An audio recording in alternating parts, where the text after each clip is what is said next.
వైజాగ్లోని మౌనిక అనే యువతి హత్య ఎంత దారుణంగా జరిగిందో అందరికీ తెలిసిన విషయమే. ఇది రాష్ట్ర వ్యాప్తంగా కూడా సంచలనం కూడా సృష్టించిన విషయమే. అయితే ఈ కేసులోని ప్రధాన నిందితుడు ఎవరైతే ఇండియన్ ఎయిర్ ఫోర్స్ లో పనిచేస్తున్నటువంటి రవీంద్ర అనే ఉద్యోగి ఎవరైతే ఉన్నారో అతను పోలీసులు ఎదుటి లొంగిపోవడం కూడా జరిగింది. అయితే ఈ కేసు ఇప్పుడు మరో ట్విస్ట్ నెలకొంది. ఎందుకంటే ఈ కేసుకు సంబంధించి నిందితుడు ఒక్కడైనా నిజంగా ఉన్నాడు, లేదా ఇంకా కొంతమంది ఉన్నారా అని అనుమానాలు వ్యక్తం అవుతున్నాయి. ఈ అనుమానాలు వ్యక్తం చేస్తుంది కూడా సాక్షాత్తు ఇక్కడ ఉన్నటువంటి తల్లిదండ్రులు, అదేవిధంగా ఇక్కడ ఉన్నటువంటి దళిత సంఘాలు, ప్రజా సంఘాలు, మహిళా సంఘాలు, వీళ్ళంతా కూడా ఈ కేసుకు సంబంధించి, ఈ జరిగిన మౌనిక హత్యకు సంబంధించి జ్యుడిషియల్ ఎంక్వైరీ జరపాలని చెప్పేసి పెద్ద ఎత్తున ఆందోళన చేసే పరిస్థితి కనిపిస్తుంది.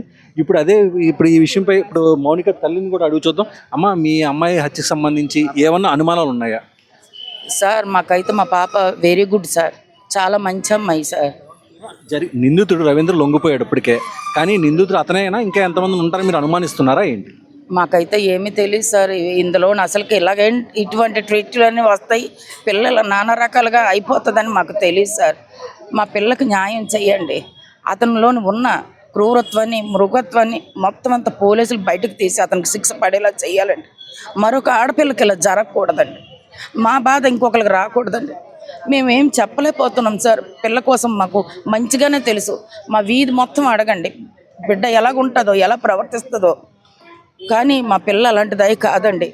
మేమేం అంతకు మించి ఏం చెప్పలేమండి. అతనికి మాత్రం శిక్ష పడాలండి. అతన్ని వదలకండి, మాకు న్యాయం చేయండి. ఇప్పుడు మౌనిక సోదరి మనతో పాటు ఉన్నారు. అమ్మ చెప్పండి, మీ సోదరి మౌనిక ఎవరైతే ఉందో హత్య జరిగింది కదా, దానిపై ఇప్పటికే ప్రజా సంఘాలు, దళిత సంఘాలు అంతా కూడా అనుమానం వ్యక్తం చేస్తున్నారు. నిజంగా నిందితుడు ఒకటే ఉండడం, జ్యుడిషియల్ ఎంక్వైరీ కావాలండి. మీరు నిజంగా అది కోరుకుంటున్నారా? జ్యుడిషియల్ ఎంక్వైరీ వేయాలండి కంపల్సరీ. వాళ్ళు అతను ఏడ్ చేశాడో అటు అతని కోణంలోనే ఆలోచిస్తున్నారు. కానీ మా చెల్లి తప్పు చేసిందో లేదో అని ఇది అనుకుంటా మా చెల్లి తప్పు అంతా చేసినట్లు, కోరుండి ఇంటికి వెళ్ళినట్లు అలా చెప్పడం చాలా భావ్యం కాదు. నాకు మాత్రం ఈవెంట్కని చెప్పిందండి. వెళ్ళిందా నాతోటే లాస్ట్ మాట్లాడింది. వెళ్ళిందా బాగా వస్తుంది అనుకున్నాం, అలాగైపోద్ది అనుకోలేదు. అసలు చంపడమే ఒక తప్పు అయితే దాంట్లో నరకడం, దాంట్లో బుర్రని కాళ్ళని చేతుల్ని కాల్చడం ఇంకా మరీ తప్పు. అతను మాత్రం కావాలనే ఈ పని చేశాడు.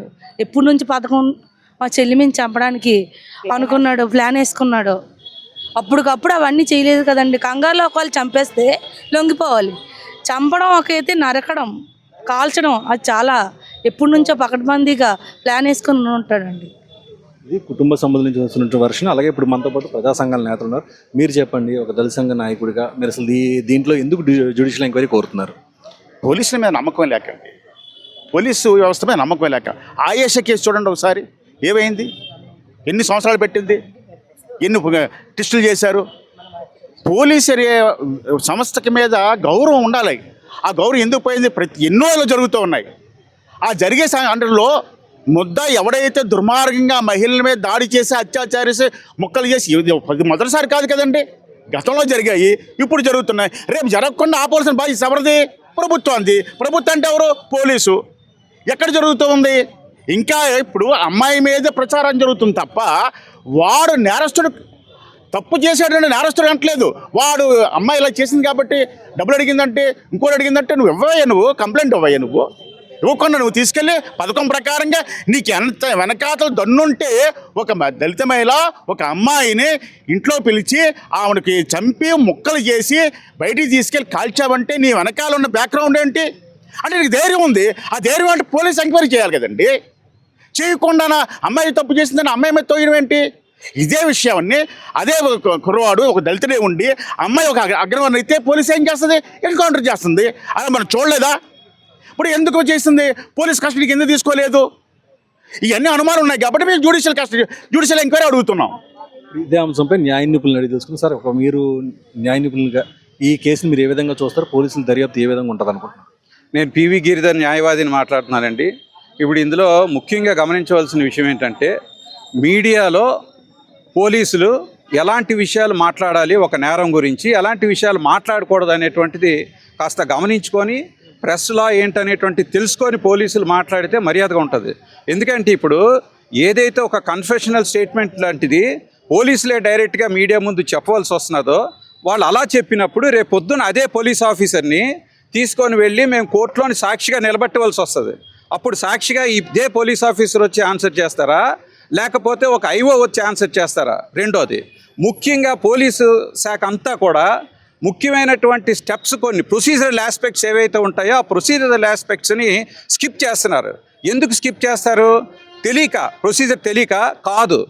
ప్రొసీజర్ని స్కిప్ చేయడం వల్ల రేపు పొద్దున్న ఆఖరికి ఈ కేసు పూర్తయ్యే సమయానికి చక్కగా ఈ నేరస్తుడు ఎవడైతే ఉంటాడో ఆ నేరస్తుని చక్కగా తప్పించవచ్చు. ఎందుకంటే ఉదాహరణకి తాగి మత్తులో నేరం చేశాడని చెప్తున్నారు. తాగి మత్తులో నేరం చేశాడా లేదా అనేటువంటిది కోర్టులు తేలుస్తాయి. న్యాయస్థానం తాలూకా పని అంటే చట్టం మొత్తాన్ని పోలీసులే చేతుల్లోకి తీసుకోవద్దు. ఎవరి పని వాళ్ళు చేస్తారు.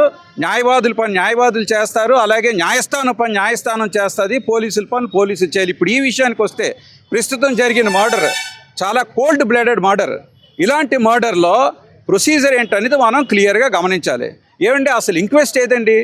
ఇంక్వెస్ట్ చేయాలి కదా. ఈరోజు కొన్ని వందల కేసుల్లో ఇంక్వెస్ట్ రిపోర్ట్ ఉండటం లేదు, డైరెక్ట్గా పోస్ట్ మార్టం రిపోర్ట్ వస్తుంది. అంటే ఇంక్వెస్ట్ అనేటువంటిది ఒకటి చేయాలని తెలీదా, లేకపోతే అసలు కోర్టులు అడగవని ధీమావా? రెండోది, అసలు ఒక నేరస్తుడు ఏం చెప్పాడు, లేకపోతే ఒక అక్యూజ్డ్ పోలీస్ స్టేషన్కి వచ్చి సరెండర్ అయ్యాడా, సరెండర్ అయితే ఏం చేశాడు, ఇవన్నీ కూడా న్యాయస్థానంలో తేలాల్సిన విషయాలు. ఇప్పుడే పోలీసులు ప్రెస్లో మాట్లాడితే కేసులో రేపు పొద్దున్న తప్పుదోవ పట్టే అవకాశం ఉంది. మరి రేపు పొద్దున్న అతను అరెస్ట్ చేసినా కూడా సాక్ష్యాలు తారుమారు చేసే అవకాశం ఉంది. అలాగే ఏదైతే ఎవిడెన్స్ ఉంటుందో అలాంటి ఎవిడెన్స్ అంటే ఇప్పుడు FSL ఉంటుంది. సో ఫొరెన్సిక్ సైన్స్ ల్యాబొరేటరీస్ ఏవైతే ఉన్నాయో వాళ్ళ నుంచి వచ్చినటువంటి వాళ్ళు తీసుకునే ఆధారాలు పోలీసులు విరగొట్టుకొని ఇచ్చేసి లోపల ఇవన్నీ కాదు కదా. దానికి ఒక ప్రొసీజర్ ఉంది. ఒక సీన్ ఆఫ్ అఫెన్స్ ఉన్నప్పుడు ఆ సీన్ ఆఫ్ అఫెన్స్ ఆపరేషన్ ఎలాగ ఉండాలనేటువంటిది పోలీసులు గమనించాలి. ఈరోజు నేను ముఖ్యంగా చెప్పే విషయం ఏంటంటే ప్రెస్ మీట్ పెట్టేటప్పుడు కానీ, లేకపోతే ఏదైనా ఒక స్టేట్మెంట్ ఇచ్చేటప్పుడు కానీ, ఒక నేరస్తుడి గురించి మాట్లాడేటప్పుడు కానీ, నేరం గురించి కొంత సమాచారాన్ని ప్రజలకు ఇవ్వడం వరకే మీడియా ద్వారా పోలీసుల తాలూకా వాళ్ళ తాలూకా అధికారం. అంతేగాని పోలీసులే డైరెక్ట్గా మొత్తం కేసును డిసైడ్ చేసేస్తే ఓ పని చేద్దాం, న్యాయస్థానాలు ఎత్తేద్దాం, న్యాయవాదులు ఉంచేద్దాం, పోలీసులే మొత్తం డిసైడ్ చేసేసి అయితే ఎన్కౌంటర్లు చేసేస్తారు, లేకపోతే వాళ్ళని తీసుకెళ్లి శిక్షలు వేయించేయమంటారు. మరి ఇంకెందుకు, మనకి సిస్టమ్ అనవసరం కదా. ఒక లీగల్ మెకానిజంలో పోలీసులు ఓన్లీ ఒక పార్ట్. వాళ్ళ పడేమిటి, ఇన్వెస్టిగేట్ చేయండి. ఇన్వెస్టిగేషన్ చేసుకోవడం మానేసి ఈ పబ్లిసిటీలు, లేకపోతే ఈ ప్రెస్ మీట్లో నేరస్తుడి గురించి నేరం ఎలా జరిగిందో అక్కడే వివరించాలి. ఖచ్చితంగా చెప్తున్నాం, ఈ జ్యుడిషియల్ ఎంక్వైరీ సంగతి ఎలాగున్నా కూడా దీని మీద ఒక రిట్ ఫైల్ చేస్తాం. అలాగే పోలీస్ అధికారులని పార్టీ చేసి ఈ కేసును విచారించమని అడుగుతామని చెప్పి నేను తెలియజేస్తున్నానండి. ఒక ప్రజా సంఘ నాయకురాలుగా మీరు చెప్పండి, అసలు ఈ కేసు మీద మీకు ఎందుకు అనుమానం వచ్చింది? ఎందుకు మీరు దర్యాప్తు సంస్థల ఎంక్వైరీకి మీరు కోరుతున్నారు? ఏసీపీ గారు ప్రెస్ మీట్ పెట్టి చెప్పారు, అతనేమి బేసిక్గా నేరస్తుడేమి కాదండి అన్నారు. మాట్లాడితే బేసిక్గా అతనేమి నేరస్తుడు కాదండి, విధి లేని పరిస్థితుల్లో బాడీని ఎలా డిస్పోజ్ చేయాలో అర్థం కాక అతను ఈ విధంగా బయటకు వచ్చింది విషయం అని. ఆ విధంగా ఒక నేరస్తుడిని నేరం ఎందుకు చేశాడంటే, నేను ఎందుకు చేశానంటే ఆయన సమర్థనీయత కోసం చెప్పుకుంటున్న విషయాన్ని నిర్ధారించేసి అతను నేరస్తుడేమి కాదండి అని చెప్పేసి మాట్లాడితే మరి ఇంకా ఏమనుకోవాలి?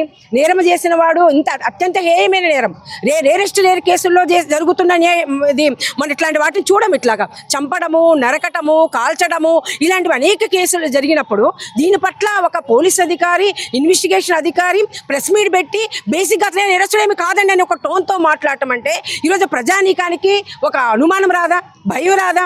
ఒక సామాజిక ఆమోదాన్ని ఆ వ్యక్తికి, నేరస్తుడికి సంపాదించే ప్రయత్నంలో భాగంగా ఆ ఇన్వెస్టిగేషన్ అధికారి చెప్పాడని అనుకోవడానికి మాకు ఆస్కారం లేదా? ఆ పద ప్రయోగం అనేది అనేక అనుమానాలకు తావివ్వటం లేదా? ఇస్తోంది. కాబట్టి మేమేమనుకున్నామంటే చట్టము, ధర్మము, న్యాయము మూడు ఉన్నాయి. ఆ మూడు సంబంధించిన విషయాల్లో తప్పనిసరిగా ఈ విషయాలన్నీ కూడా పరిశీలించాల్సిన అవసరం ఉంది. అందుకే ఉన్నత స్థాయి విచారణ కోరుకోవడం అనేది మేము ప్రజా సంఘాలుగా కోరుకుంటున్నాం. అందుకని ఈ రోజు ఇక్కడ ఇంకొకటి విచారణ దర్యాప్తు చేసినప్పుడు వీళ్ళంతా నైబర్స్, ఈ కాలనీ పిల్లలు, వీళ్ళంతా ఈ అమ్మాయి క్యారెక్టర్ ఏంటో ఇక్కడ ఉన్న పక్క వాళ్ళని అడగాలి, అదే స్నేహితులను అడగాలి, కుటుంబ సభ్యులను అడగాలి, ఆమె ఉద్యోగం చేసే వాళ్ళ దగ్గర అడగాలి, అనేక మంది దగ్గర ఇన్ఫర్మేషన్ తీసుకోవాలి. అలాంటి ఇన్ఫర్మేషన్ తీసుకుంటే పిల్లలేమీ చెప్పలేదు. ఒక్క అధికారి మా దగ్గరికి రాలేదని చెప్పి అన్నారు. అంటే అవేమీ లేకుండానే ఆమె యొక్క క్యారెక్టర్ అసాసినేషన్, ఆమె ఇలాంటిది అని చెప్పడం, ఒక డేటింగ్ యాప్ల గురించి మాట్లాడటం, వీళ్ళంతా చెప్పొచ్చు కదా. ఇట్లాంటి డేటింగ్ యాప్లు ప్రభుత్వమే కదా, ఈ రోజు ప్రభుత్వం చేతిలోనే ఉన్నాయి కదా డేటింగ్ యాప్లన్నీ కూడా. ఇలాంటి యాప్లు ఎందుకు రద్దు చేయదు? ఈరోజు చైల్డ్ పోర్న్ ఒక్కటే రద్దు చేస్తాం, పోర్న్ ఏమన్నా ప్రగతిశీలమైందా? పోర్న్ గురించి మాత్రం వదిలేస్తారా? ఈరోజు పోర్న్ కానీ, చైల్డ్ పోర్న్ కానీ ఇట్లా ఆడవాళ్ళంటేనే ఒక సెక్సువల్ టూల్గా చూసే ఇట్లాంటి అశ్లీల వెబ్సైట్ని వీటి రద్దు చేయాల్సిన బాధ్యత ప్రభుత్వానికి లేదా? మరి వీటన్నిటిని కూడా మనం డిమాండ్ చేయాల్సిన అవసరం ఉంది. ప్రభుత్వము అంటే తప్పు చేసిన వాడు ఒక్కడ నేరస్తుడు కాదు, ఈ నేరం జరగడానికి మూల సమాజం టైంలో ఉన్నాయి. దానికి అవకాశం ప్రభుత్వం కల్పించకూడదు. మేము ప్రభుత్వాన్ని డిమాండ్ చేస్తున్నాం. ఈ డేటింగ్ యాప్లు ఆపండి, ఈ అశ్లీల వెబ్సైట్లు ఆపండి, ఇలాంటి వాటిని కూడా ప్రభుత్వం ఇచ్చే వాటిని ఆపండి. ఫస్ట్ మద్యము మొత్తం వీటితో పాటు ఇవన్నీ కూడా ఆపి ఈరోజు అవేర్నెస్ తీసుకురండి. ఆడవాళ్ళు మగవాళ్ళు ఇద్దరు సమానమే అని ఒక సెక్సువల్ టూల్ కాదని ఒక ఎడ్యుకేషన్ అనేది సమాజంలో కల్పించాల్సిన అవసరం ఉంది. తద్వారా మాత్రమే ఈరోజు ఇట్లాంటి ఏమైనా నేరాలు తగ్గడానికి అవకాశం ఉంటుంది. అందుకని మేము ఇలాంటి చేయాల్సిన బాధ్యత ప్రభుత్వానికి ఉన్నది. అందుకని ప్రభుత్వాన్ని ఈ కోణంగా మేము డిమాండ్ చేయడం కోసం ఈరోజు మేము పత్రికాముఖంగా ఇది కోరుతున్నాం. ప్రధానంగా ఇప్పుడు జరుగుతున్నటువంటి దర్యాప్తుపై వీళ్ళకి అనుమానం వ్యక్తం చేయడం జరుగుతుంది. అందుకే జ్యుడిషియల్ ఎంక్వైరీకి డిమాండ్ చేస్తున్నారు. అదేవిధంగా తల్లిదండ్రులు కూడా ఖచ్చితంగా కూడా ఈ మా పాప గురించి జరుగుతున్నటువంటి ప్రచారం కూడా చాలా తప్పుగా ఉంది అని చెప్పేసి వాళ్ళ ఆవేదన కూడా వ్యక్తం చేస్తున్నారు. దీనిపై ఇప్పటికైనా సరే పోలీసులు తక్షణమే మంచి చర్యలు తీసుకోవాలని చెప్పి ప్రధానంగా వాళ్ళు కోరడం జరుగుతుంది.